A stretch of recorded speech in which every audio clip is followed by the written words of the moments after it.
Time. Location is determined. 100%. Nobileen, Arizona. Locals going about their business suddenly stop and stare at something or someone walking past them towards a saloon at the end of the dirt street. A frightened man rushes out of the saloon. Inside the saloon, So, when you reckon we're done being here? Move on? a blond man asks, sitting around a table with several men wearing hats, playing cards. What you mean now? I'd say we ain't but started. One of the men tells the blond man. An older man calls the second man Clyde and announces that he agrees. Considering what we're packing, we got this town sewn up. Seems a shame to hit the trail just yet. Mean to say, look at 'em. Folks here too scared to squawk. The older man declares, as the men and women at the bar watch them. Rahzzah. A man wearing a green hat sitting around the table declares. He then states that as far as moving on is concerned, he is not in any hurry. Look around. We can take what we want, do what we want, and it's just like Butch here said. There ain't nobody, so got the means to stop us. Suddenly, the saloon doors burst open. Well, looky. The man with the green hat remarks. Clyde turns around to face the doors and remarks that he reckons this is the fella they were told about. Good. No need for introductions, I pointed out, my left eye glowing with energy. Butch is tossed through the window. I remark, now. Now what? The gangster with the green hat asks. You think we weren't expecting you? Al calls out as he and the others get to their feet. Maybe you got yourself a big gun, fella. But so do we. Clyde calls out as he and the others raise their strange weapons, energy glowing around them. I smirked and declared that I've seen bigger. Shortly, know what time it is? I asked as I stand inside the saloon. It is now riddled with gunshots, and Al hangs from the ceiling, upside down, tied up with a rope, while his fellow gangsters lay motionless on the floor. Question and answer time. I tell Al, who is wide-eyed, and replies, No, I won't! Can't say! He said he'd come back and kill us if we told you stuff. I tell Al that it could happen, maybe. But he isn't here, I pointed out. I am! Now, talk. I frowned, my face inches from the frightened Al's. Al suddenly reveals that he and the boys held up a stage in Tucson. So we was holed up on the hills outside of here. Suddenly, there was one heck of a bright, loud whiz-bang. And he appeared out of thin air. Al continues, explaining that they were told he was looking for something and wanted their help finding it, and said he had something to trade for their time. The guns, holding the other end of the rope that Al is tied to, I asked. He found what he was looking for? And Al reveals that he vanished back into thin air again. Where? I asked. 3 hours out. Al replies, show me. I tell him, releasing the rope and causing Al to fall to the ground, where he lands on his shoulder, while I walked out of the saloon. Later, Al and I are on horseback as we ride across the sun-scorched landscape. He had some doodad with him. A gadget. Part of the way there, that doohickey started chirping like a canary. Al reveals he soon alerted me to the location where the mysterious he got what he was after. He dug around, blasted away some of it with a different gadget. Al begins. And then, I asked. Over yonder.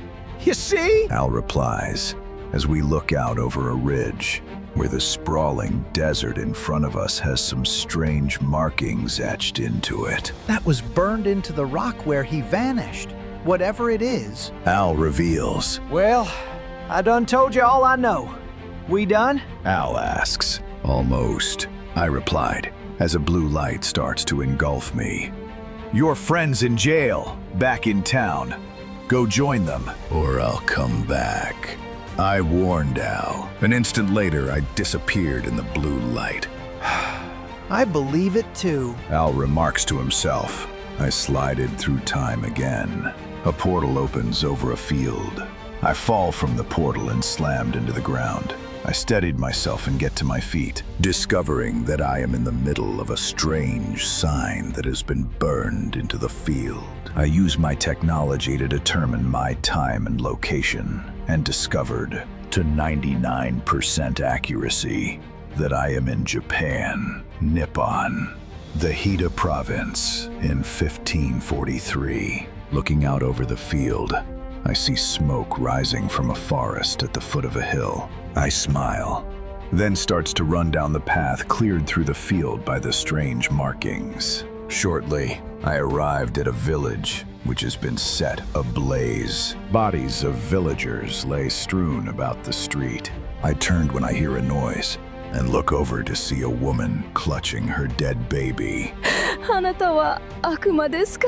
The woman asks in her native language. I responded in Japanese, telling the woman that I am no demon, at least not one who would do her harm. I asked the woman, "Who did this?" And she tells me that it was men with swords of fire. "This village?" I asked. The anguished woman informs me that they are all dead but her, the lucky one. I moved closer to the woman and asked her what was the reason they attacked. なぜ権利欲者はそのようなことをするのでしょうか? 彼らはできるから。 The woman replies, still cradling her baby. I asked her who she holds, and she tells me that it is her son. "Watashi wa kare ni fukushou shimasu," I announced. Before turning and walking down the flame-filled street, I walked up a slope and looked back at the village, now fully ablaze. I examined the hills and cliffs around me, then looked out over a lush forest and river. Nearby, within the dense forest, several warriors are gathered around a fire. All I'm saying is the next time won't be as easy. A young warrior tells the others as he is crouched by the fire, roasting some meat on a spit. What are you talking about? What hope do they have? One of the other warriors asks, before calling out to Itaru and asking him to talk some sense into him. No! I am the one with the sense. Word will have gotten to them. They will be ready. The young warrior announces. Itaru is standing away from the others and turns back to them, stating, "Ready for men, yes. But we are so much more now." I know, but... The young warrior announces. Itaru is standing away from the others and turns back to them, stating, "No! I know! Your enemy is yourself! That we are Ronin means we have no master. But you have further lost your will." Itaru points out. The younger Ronin gets to his feet as Itaru tells him that whatever spirit he still retains, he should ready himself for the one they were foretold of. Itaru glances sideways when he hears a noise. And here we are. A haiku. I recall from youth, boredom seeks the dance of wasted time and folly. Best to wait the course. I revealed myself, rushing through from the forest into the small clearing, 2 large weapons at the ready. The 3 Ronin raise their swords, which glow with amber energy. We were told to expect you. One of the Ronin announces, as I kicked another of them over. "So are the last men I defeated," I announced, as I dropped one of my guns and knocked one of their swords out of their hands. "Didn't help them," I remarked. Whoever they were, they may have planned for a fight. Itaru declares, as one of his swords clang against a large knife that I have produced. We prepared for a war. He reveals, as I turned and see several more Ronin, some on horseback rushing towards me. Several arrows are fired, an energy radiating around them. They plunged into my side. Looks like the arrows drain his power. He is half the man he was. One of the Ronin announces. I pushed them away as they crowded around me. There! Strike! Itaru calls out, as my bionic arm is severed by their energy swords. And so it is. Tomorrow becomes yesterday. Itaru calls out as they stand over my fallen body.